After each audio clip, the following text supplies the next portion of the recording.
Peselhappies is iets waarvan ons almal hou en is perfek vir die eksamentyd, kosblikke en selfs vir padkos vir die vakansie.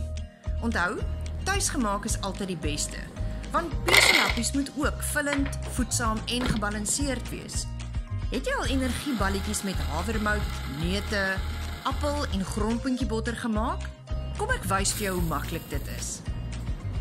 Soetgoed en peselhappies bestaan dikwels uit 'n klomp stysel, so sjokolade, koekies, skyfies of ander soetgebak. Ja, dit laat wel jou bloedsuikervlakke en jou energievlakke vinnig styg, maar dit val ook weer net so vinnig.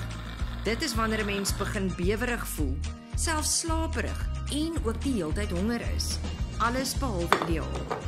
Deur 'n paar goeie keuses te maak, kan jy jou lyf en jou brein baie meer optimaal laat funksioneer. Dit maak mos meer sin om voedsame energie te eet as net 'n klomp leë energie soos waaruit suiker meestal bestaan. 'n Proteïen is belangrik want dit laat jou langer versadig voel en dit hou jou bloedsuikervlakke meer stabiel.